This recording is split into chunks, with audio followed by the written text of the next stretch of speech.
Hi, I'm Mark Sumner, CEO and founder of Robertson Sumner. Welcome to the Channel Chat podcast, where we will share learnings, best practices and failures with some of the biggest names in the IT industry, all with the simple aim of being the go-to place for IT sales professionals and managers to learn from others with the ultimate goal of maximising performance and growing the channel.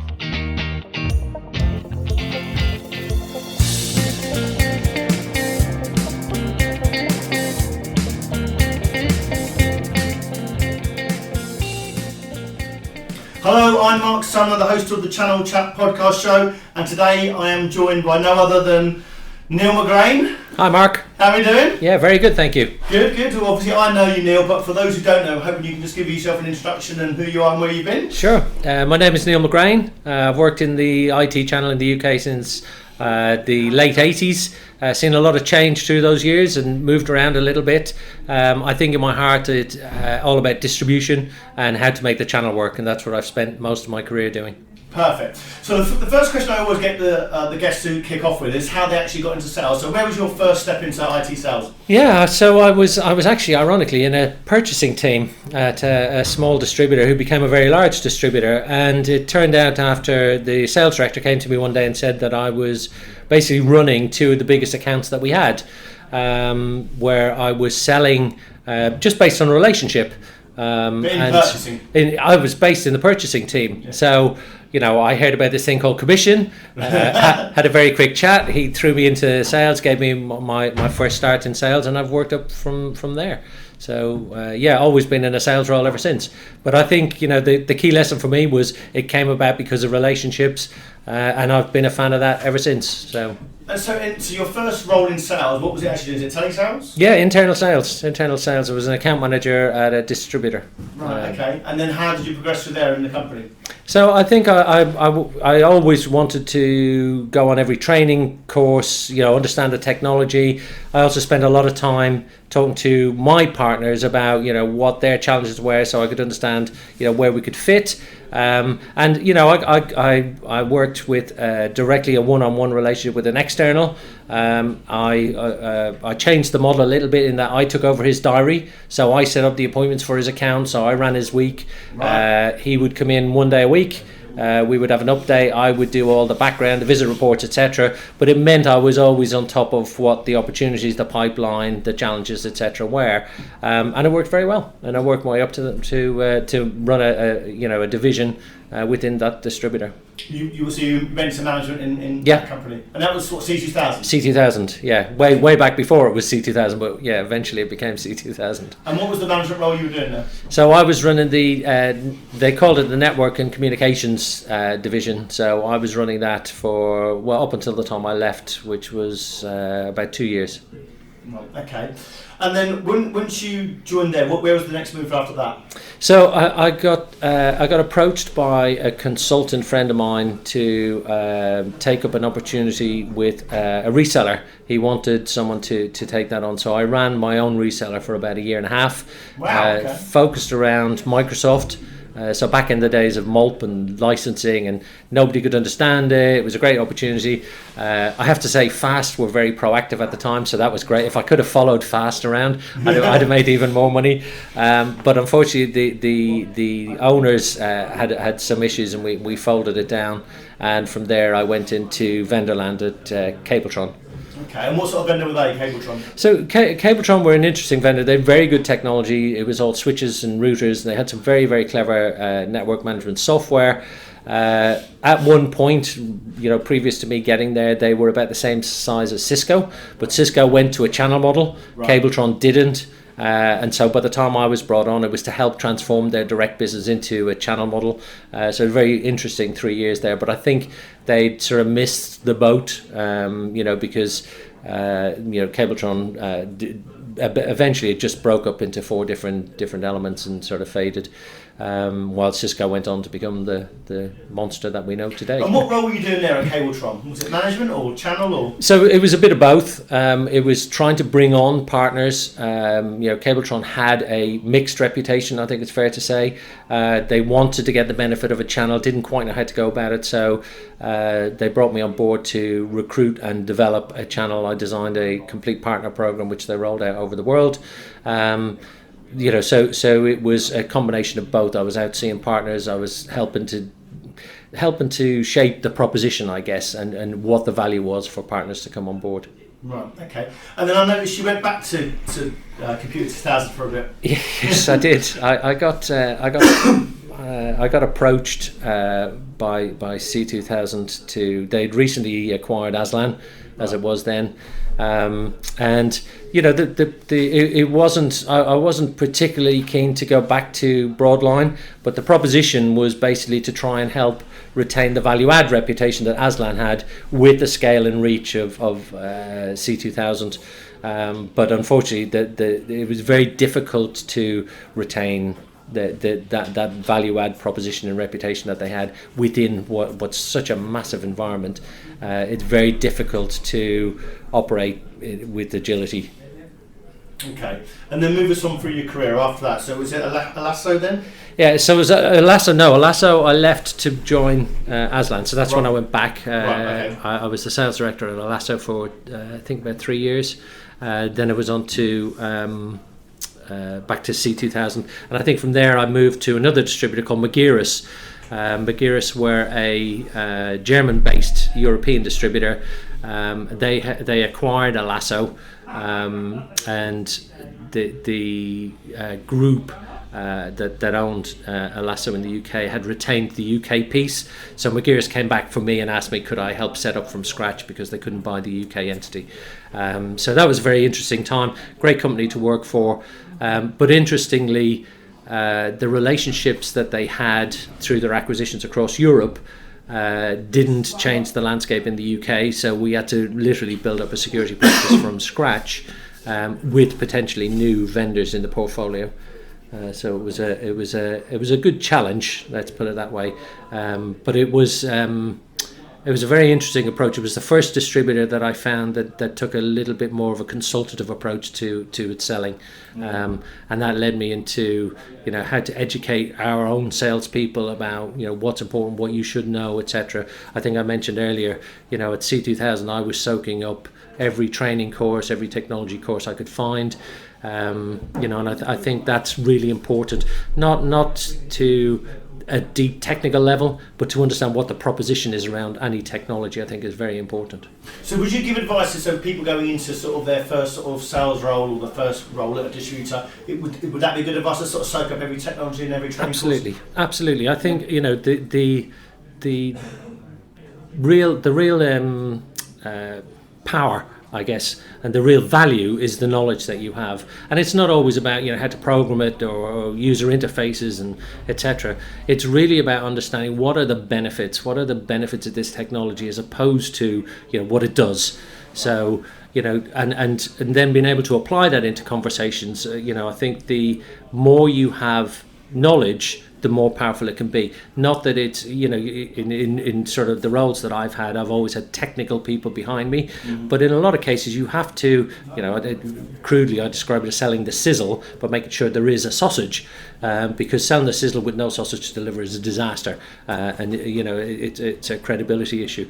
But I think it's often difficult to describe what is the actual benefit of this technology or the solution? How does it fit with what you have? So that knowledge is really important, because in a lot of cases it's a throwaway comment. You're over the table with a customer or a partner sales guy or whatever. You need that hook really quickly, and if you have that knowledge, then you can bring it to bear. Likewise, if it's the wrong opportunity, it's just as important that you know that, because in an awful lot of cases you'll alienate customers and partners trying to ram something down that just blatantly isn't the right fit. So I've always been a fan of the training available, and I think one of the good things about the channel is there is a lot of education available. I'm talking about sales training, but it's up to you how much you take of that and how interactive you get with it. A lot of the vendors have accreditation programs. Most of them have online sales training. I would recommend everyone to go with that. And where you're unsure, ask some questions. Is that readily available for everyone in the company staff, whether it's sales training or vendor accreditation? Absolutely. So if I was a junior salesperson in a distributor, I can go and get vendor accreditations or vendor training. Correct. Particularly in vendor land, the people in that vendor eat, sleep, live and breathe that technology. They want as many people out there as they can to understand at least their technology, not necessarily to the degree that they do, but having access to those online training programs. And they're not this is not hours and hours and hours. They're normally quite short, but they build up a basis of knowledge that's really important when you're talking to either partners or end users. What about the sales training aspect? Is there a lot of sales training available in the channel, do you think? There's very little. In actual selling techniques, there's very little. Typically, it's paid for as well. Which if you're running a team of 50 salespeople, there's quite a cost and quite an investment required. Classic sales training is not as readily available. And I think also, what I've seen over the last few years is that the vendor training has to stop just talking about its technology, but starting to highlight why or where it fits or how it behaves, as opposed to Mark can tell me how to spell and how fast and etc. So I see elements of that in some of the vendors, but the actual classical sales training and the techniques, I don't see a lot of that around that's readily available. Why do you think that is? I think because classically, I think there's always been a significant cost involved. There's there's time off the sales team. It's time out for a number of resources. There's a financial obviously impact to it. I think the benefits are really good. I've been on some great training courses, some at weekends, by the way, which you have to give up some personal time. But I think all of that brings a much more rounded sales person than just being a techie, because you need to understand how to develop those relationships, how to overcome objections, and I don't think that sort of training is readily available. And I think it's a bigger investment even than just cost, because there's a time element as well. Do you think there's some onus on the vendors to be able to get involved with that? Because obviously they should be maybe helping in terms of specific training to sell their own products as well. Do you think that should be? As I say, there's one or two of them that have started to look at that, and when you have a sizzle, you need to identify when that sizzle is applied, and that's a skill. So I think getting vendors to start thinking about where their technology applies as opposed to what it is really important, because you want lots and lots of salespeople and account managers able to at least talk about why this technology is really good or important from the customer's perspective, not just in general. It's really important that you have a basis of knowledge, and the vendors will encourage that. They like questions, but a lot of people don't ask questions. A lot of the training is online, and therefore it's not interactive. And I think this is where account managers have a big role to play in spending time with people, trying to fill in gaps for them. Because, as I say, from a vendor perspective, you forget that you eat, sleep, live and breathe this technology. I've got 50, 100 vendors to think about, so I'm only going to have a limited amount of time for you. So what are the key messages? What are the key opportunities? What are the key applications? That needs to come out more from vendor training programs, at least on the sales side. Yeah, fair enough. So let's talk about your time at Westcon Securities, and that's where obviously I first met you as well. Now, I always saw them, Westcon Securities, when I first started, I've known them for 20 years, I always saw them as a bit of the poor cousin of the group, but you obviously made it a bit of a stamp and had huge success there. So tell me how you actually got the gig there, and then you obviously grew the division. Yeah, so I started there in February, I think, 2010. Yeah. Just coming up to the end of their fiscal year, and I basically went into a new financial year. I think there was definitely a sort of direction problem. There was a lot of open headcount. There had been a lot of churn. Westcon bought their way in to the UK market. They bought a small distributor. A lot of those original acquired staff had moved on. They didn't like the bigger entity. So it was a rebuilding, and it was very important. So very early on, I got the team together, 40 odd people, I think, at the time. And I outlined what I wanted to do, and I think the message was very clear. I wanted people on board. I wanted to give them some freedom. I wanted to give people room to think. But I was very conscious that we were not. If I asked you to name the top 3 security distributors in the UK, we wouldn't have made the top 5. Yeah, right. I remember, yeah. So we really were building up from scratch. So we the 2 deliberate things I did was start to invest some time with the staff to make sure, as we talked about, there was some knowledge and education there, and try and change our profile, our perception within our vendors. That was very important. And I think that the third element, I've never been focused on share shift. It's not an ambition of mine. I don't think it ever works in the long term. I think it costs you money. So we were spending a lot of time to focus on new partner recruitment, or partners who have sold something, haven't done much with it. It's not, I like to think, when a vendor's in a partner's DNA, as I call it, then they're proactive.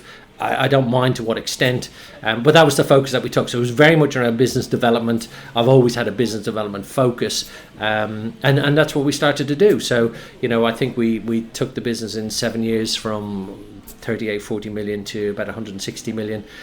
More importantly, we increased the bottom line, the gross profit, because again, that was important. That enabled us to expand. We filled out with the right resources. We reorganized the team, and we had a great time. I think. So so when you actually took the gig on, how did you realign the resources, and how did you realign the focus? Well, I think the first thing, it takes a bit of time to first of all, I put the flag up the pole. This is what we're going to be, and I think that's really important. I think if you want to get the best out of people, you need to communicate with them. You need to tell them where you're going. They might not like that, but that's fine. But at least you've got a flag up the pole. But the second thing is I needed to get through and find out what people were good at, what they liked doing, how that fit. We started to build a structure around the account set, for instance. We had no relationship. Westcon at the time had a global overlay team, which became very important because I saw that as making us much more capable than we were as a 40-man distributor, as it were. So we developed relationships with there. So it was really about identifying specific areas that I thought we could benefit from, whether that was around the market, whether that was around the partners, whether that was around the internal resources. Westcon was a big group, still is.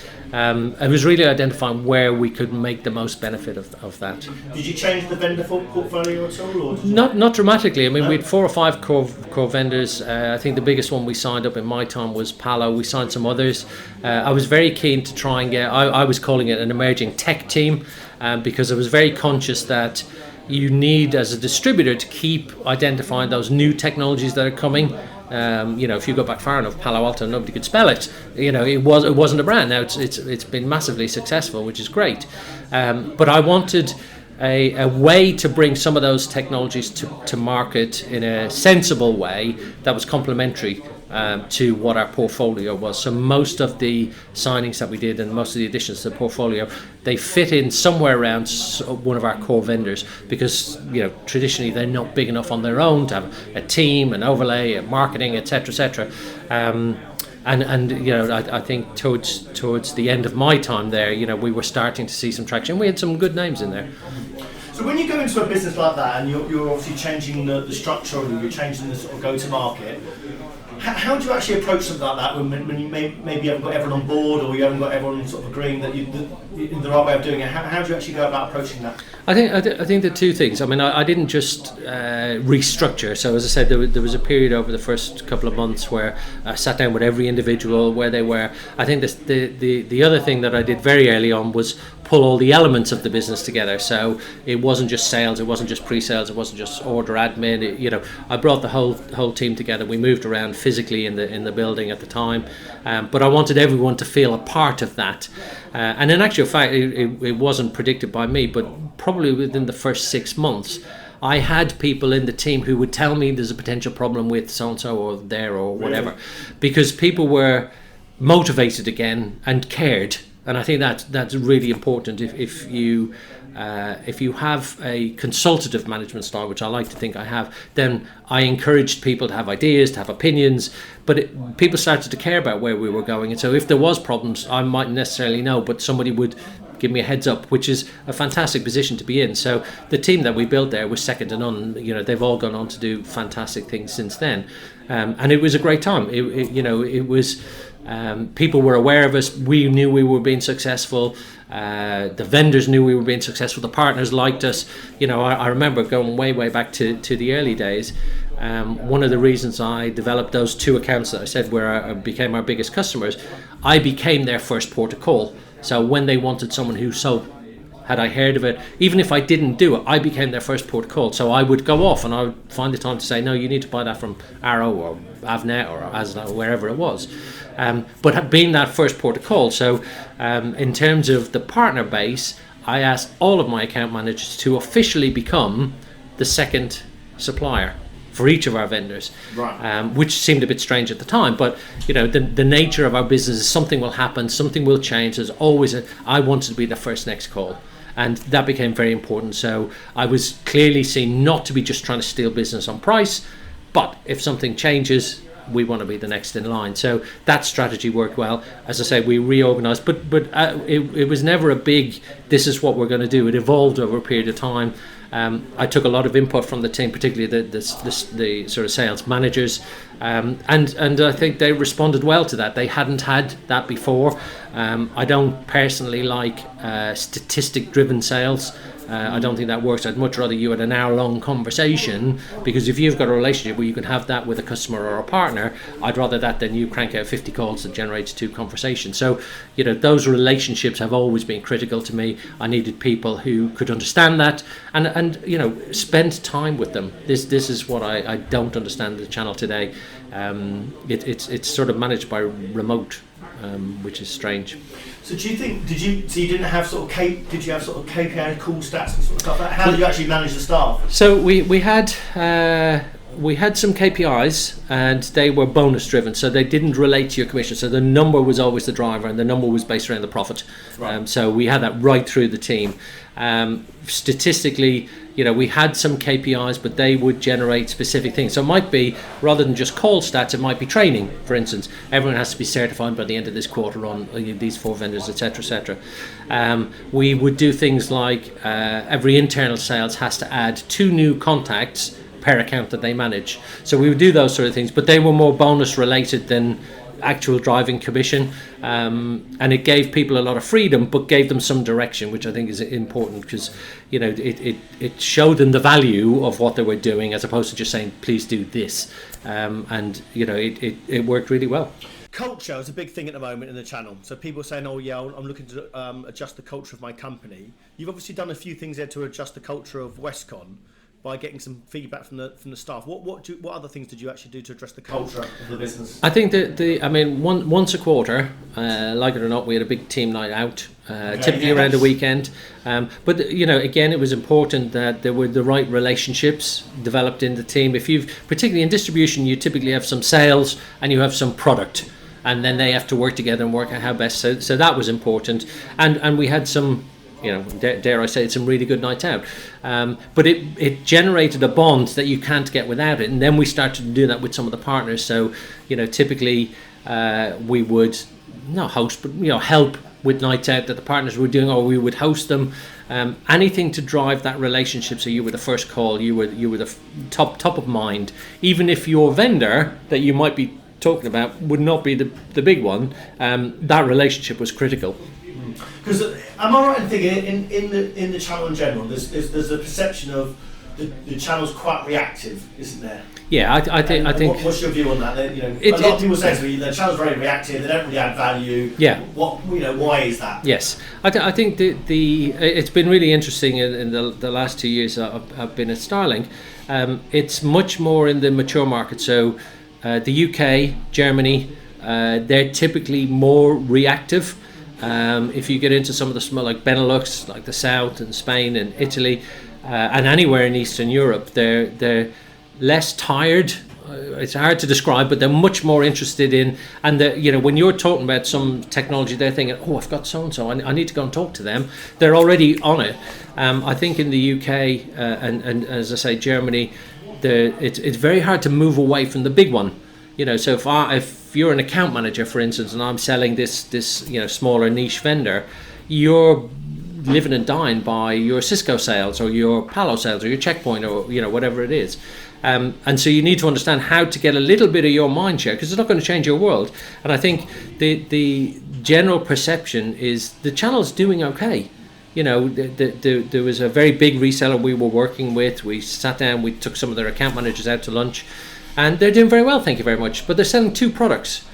So we gave them 2 questions. So when you're talking to your customer next time, just ask them, have they thought about one of these? And if they say yes, call me.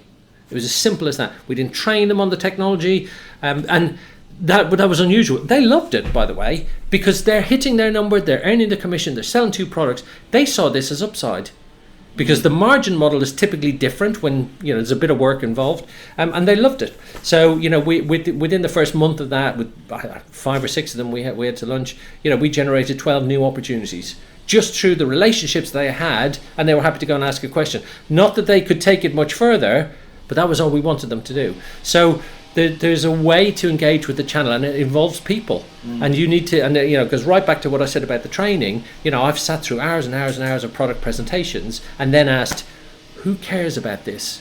Tell me what does it do? Where does it fit? Where's the opportunity? That bit becomes really important. And if you've got people who can do that, you're going to be successful. And you're going to have a proactive channel as opposed to a reactive channel, because in a reactive channel, it will come down to price.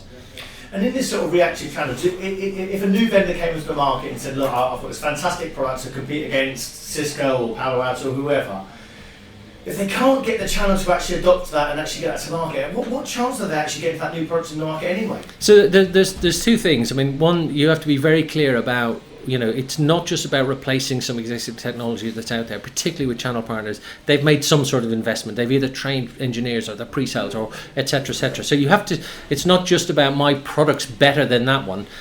So you have to help identify where and who are the partners who can take this to market. Do they play in the right space? And one of the things that I spend a lot of time doing is looking at partner profiles to see what their customer base looks like, because if they're not in the right sort of profile, or it's going to be a hard slog. I think the other thing is identifying niches that can be addressed through a specific partner. So for instance, we had fairly recently, we had a very niche technology. We opened up 2 opportunities working with the vendor, and we gave it to a partner in Scotland and said, would you like to be our partner in Scotland? And they said, yes, we would, right? Because they could proactively went to them. Correct. Because this is unheard of, really. Well, this is the point, right? And not alone, it's overall saying, look, I've got great technology, please sign me up, and away we go. It's about proving to them that in their existing customer base, there is some opportunity for this technology. So we took two opportunities then, one of which came off, one of which didn't, and they became our partner for Scotland. So anything that we generated either by the vendor or the disty, if it was in Scotland, we went to them. Then they came back to us and said, we've got an office in Northern Ireland. Can you, so it's not just about the technology, it's about proving there's an opportunity. And the more you do that, and one of the other things is that distribution typically, a lot of the relationship that they hold is in procurement within the channel, but there's sales guys out there who will sell, and they're trying to sell, maybe 200 different solutions. Can you help them? Of course you can. But nobody takes the time to find out what they know, who they know. Why don't they do that? Why aren't they educating the partners? I think because the general perception is you sign up a channel partner, disty partner, whatever it is, and off they go and do it. But they exist today. Every vendor I've ever seen has the same top 10 list of partners, and I immediately say, so what was the last deal they brought to you? What do you mean? They have them on their partner approved list, but they're not doing anything. They're not proactive. It's just a list, right? And it looks good from a vendor perspective to say I've got X, Y, Z on my list. But when you say what are you doing? Oh, I just give them this. Well, that's not going to grow the channel. The proactive bit is essential, and people, in my view, miss the opportunity to go spend time and understand and develop those relationships that says I'm that first call when the customer has a question, when the partner has a question, I'm that first call. and that requires time, effort, understanding. It's people. You went to school with 400 kids. You probably had about 5 friends because you took the time to develop those relationships. The other, the 495, they're gone, right? They're gone. So, it's the same thing. It's about developing those relationships. So, and people move about, this in the industry. But those relationships where they're solid, they'll move. If there's new opportunities, and that's what people don't understand. You can't just sign someone up on the dotted line and say, right, off you go and be wonderful. They won't do that. Is the role of a typical sort of floor walker, is that still a role now? Because you'd get a vendor come in, they'd walk the floors and throw a few sweets around and say, it's whoever sells the most is going to get a telly or whatever it is. Yeah. Is that still a role now? The issue is that the partners, particularly the larger ones, they'll charge you for that. I mean, $10,000 to put someone on the floor. Yeah.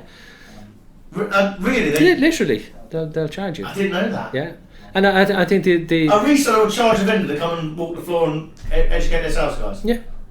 I'm flabbergasted at that. But like I said at the start about the training, if I'm trying to train 100 salespeople to sell your new tech, it's not just the cost of sending them along for the training. It's they're out of commission.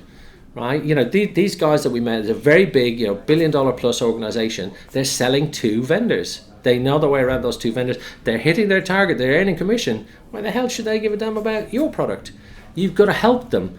When you take some time to understand what they do, and ask the right question and give them the questions, they can open doors for you. Yeah. Because the relationship that they have with their customers is built around 2 big vendors. The customer is not going to jeopardize that relationship.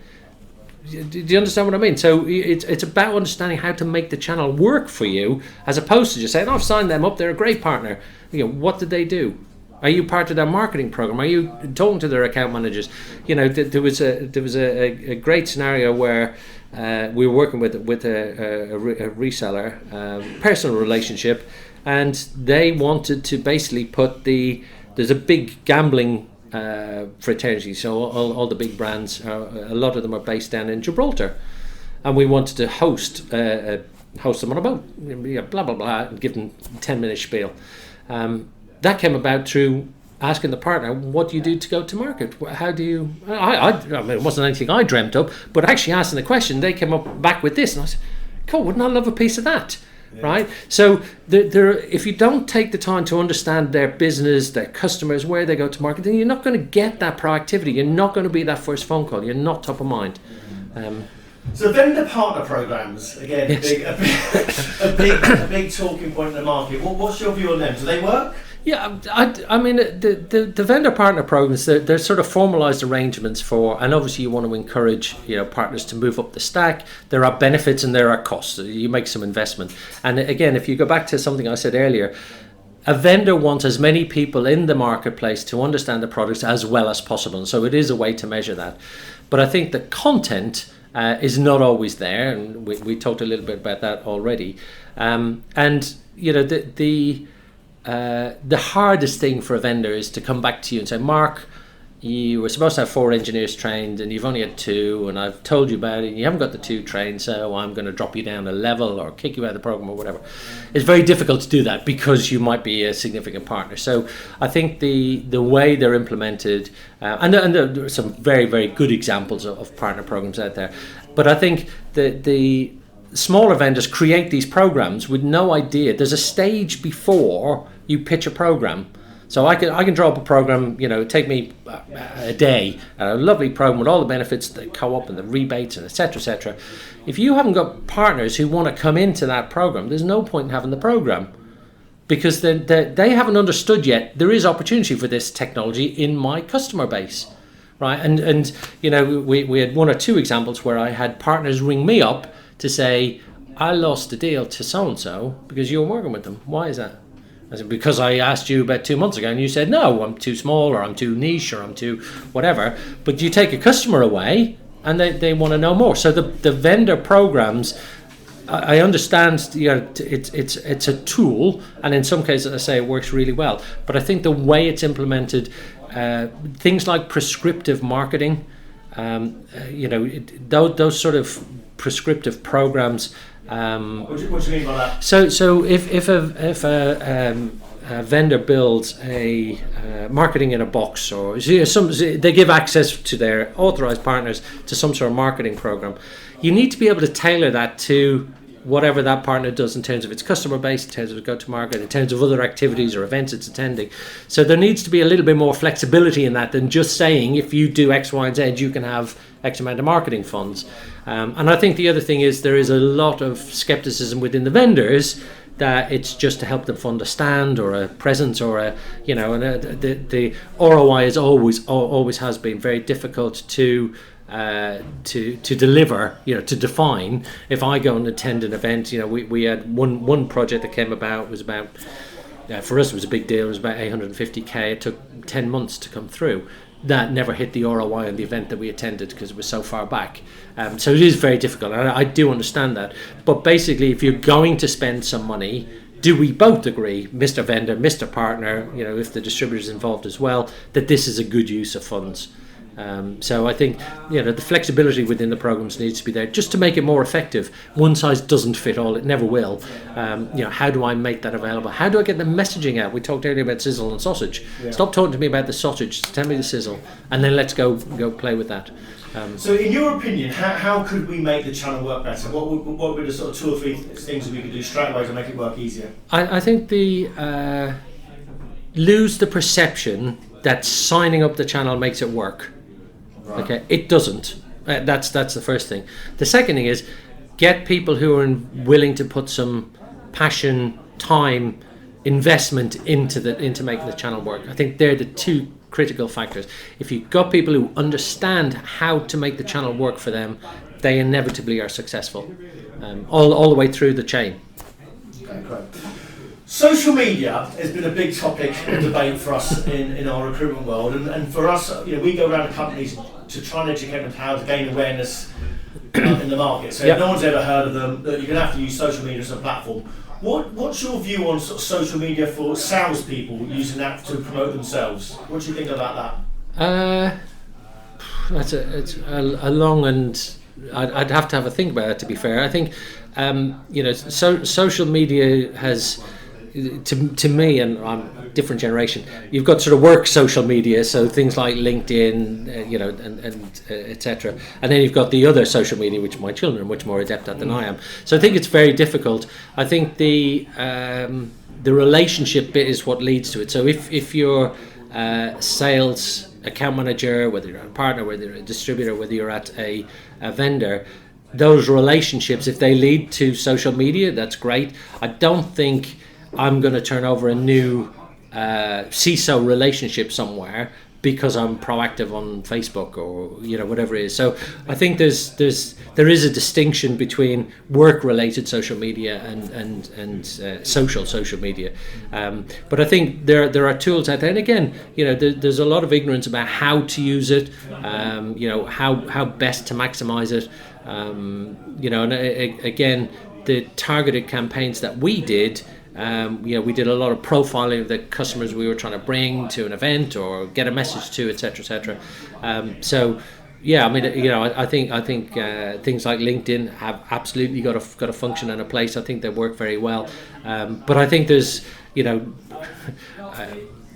overflow danger from pure social media. If you're mates and you're out for a night out or weekend or stuff like that, I think that's a tricky line to manage. Yeah, how do you think that's managed for staff now? Because we get a lot of staff, my staff myself, on social media all the time, LinkedIn, etc., saying they're actually engaging with end users. How do you think that's manageable now for staff and companies? I think it depends on who you're after. I mean, it's very, very difficult to draw the line, because if it's useful, if it's used correctly,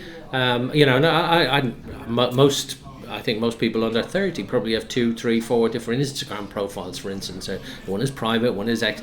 So I think there are ways to manage it, but I think a lot of it's down to the individual. I mentioned earlier Westcon. We had some spectacular nights out, right? We used to do weekends away and all sorts of things. But we looked out for each other because, if somebody was a little bit, worse for wear, whatever, they were looked after. And I think you have to take some responsibility for your own social media actions. I think that crossover is very difficult. I don't think you can prescribe it. I don't think you can mandate something, but that line between it's work related and it's social related is a very difficult one to manage. Would you be put off working for a company if they didn't have a social media platform or a social media presence? I've got a lot of companies, when I look at them and I look at their social media, their latest blog is like from 2 years ago, and they haven't updated anything, and they haven't got anything on LinkedIn. And it does slightly put me off, and it puts candidates off. What about yourself? If you were looking for an opportunity, would you be put off by their social media presence? I probably would. I think it's a key element in the tool bag. LinkedIn, Twitter is another one, and I think as long as it's professional, as long as it's active, as long as it's current. Then I think it has huge value. In fact, I think it's you're missing a significantly big trick if you're not trying to maximize that presence. But how you do it and what you do on it is still very, very important, as long as it's kept away from the social media side of it. Okay, great. We recently did a salary survey last month, and in that salary survey it said 74% of people in the channel didn't know when the next pay rise was, which I found astounding. So what's your view on that? We don't know, the companies actually don't know when they're starting their next pay rises at the moment. They don't, and I think that we set up a sort of 6-month review, and it was very much publicised as not a pay review. So you had a salary review at the end of a year. We set that up so every individual went through that. But I wanted something that touched base a little bit quicker. I was lucky in the people and the team that I had most of the time. We had our finger on the pulse, but it gave someone a formal opportunity to have a say. The other thing was that I hope we created an environment where they felt they could have that say, because that's the other element in terms of review, whether it's salary related or not. It was part of that culture change to say, I'm not going to get slaughtered because I've said X, Y, Z. So I don't think there's, certainly my experience of the channel is not very formal. It always goes back of mind or abandoned. And I think, I think it's right through the IT industry. I don't think people know.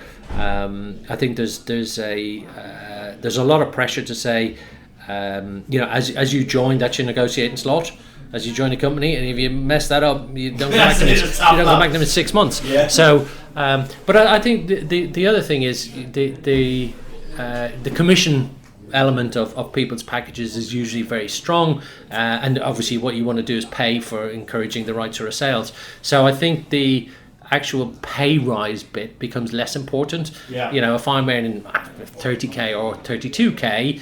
If I'm steaming it on commission, I probably don't care about that 2k. So it just falls off everybody's mind. It's not formally mapped out. I think it's different if you've got sort of a bigger program where you join as A, and then there's some steps to go, and then you become a B, and that has an associated pay rise, etc. Yeah. I think you can formalise that. But I think in a lot of companies, as I say, it's either over looked by both the management and the individuals. Can you see that changing at all, or do you think it's just going to be foreseeable? I think it's difficult, because if you're unhappy and you're working for me and you come in and say, look, I need a pay rise, the first thing I'm going to look at is say, what does your package look like? What's your performance look like? Now, if that's really good, I could go, look, you've been paid a fortune in commission, crack on, and a 2k pay rise or whatever it is isn't going to make any difference.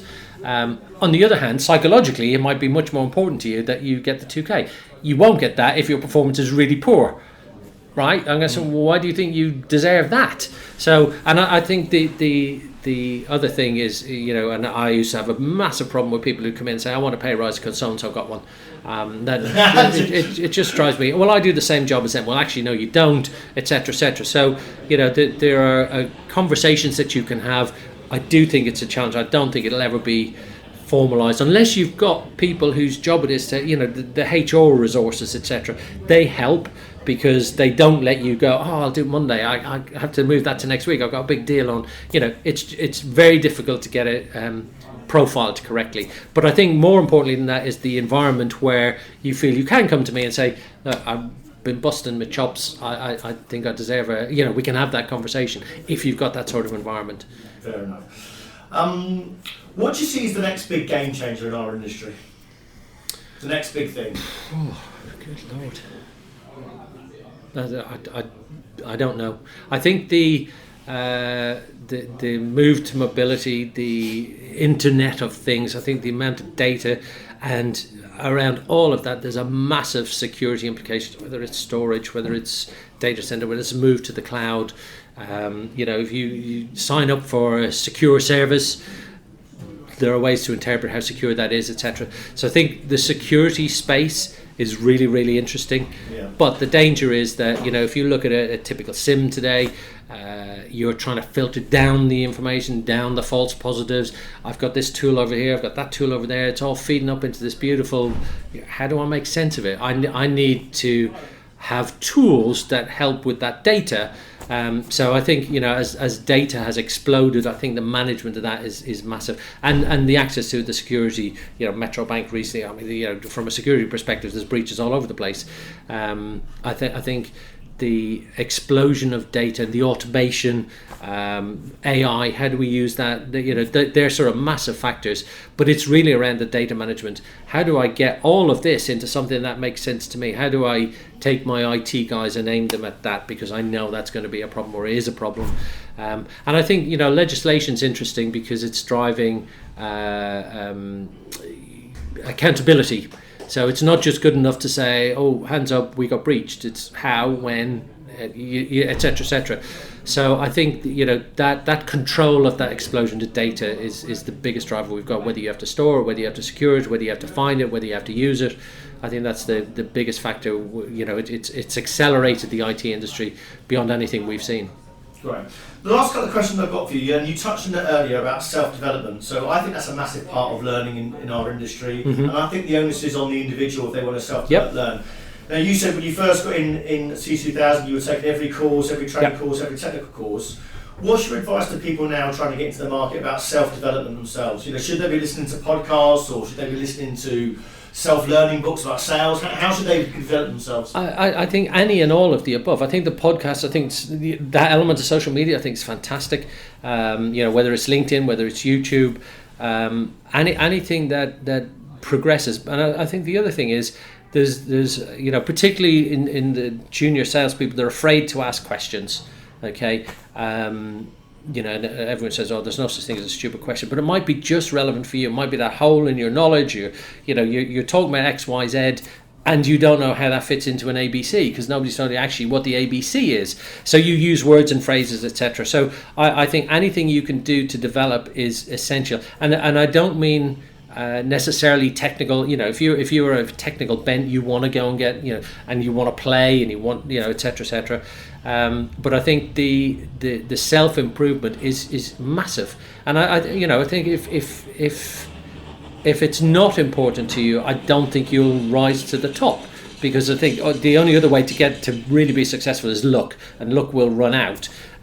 So I think using podcasts, using knowledge, talking to colleagues, if you have an account manager that works at a vendor, go ask him. He'll sit down and talk to you for hours because that's his life, that's his world, right? And until he moves, that's what so understanding how you can get those technology and the ability to ask those questions that are relevant for you, as opposed to what he's just going to tell you, I think is absolutely critical, and it's something the channel should take more seriously. Definitely. So look, really appreciate your time today. The final question I've got to you to end the podcast is, and I ask this to everyone, what's the one piece of advice you'd give either a contributor or a manager looking to make a name for themselves in our industry? Spend time with people, I think. If you don't understand what they're doing, I'll give you a little story. I've never, I don't have much personal end user relationships. I have one or two, and we were having lunch one day, and he said, what you forget is, he said, I understand your technology is better than this. I understand. I really like the solution. He said, but I've got 30 seconds in front of the board of this financial institution to ask them for whatever it is, 400k. He said, you have to understand that's what I've got. I've got a 30-second window. And so understanding what their challenges are is absolutely crucial to being successful, in my view. Brilliant. Neil, thanks for your time today. You're very welcome. Thanks for joining us and listening to another episode of our Channel Chat podcast. If you've enjoyed what you've heard and are listening on iTunes, please could you give us a review? and subscribe in order to get the newest episodes as soon as they're released. Otherwise, as always, we release an episode every Thursday at midday, so hopefully you can join us then.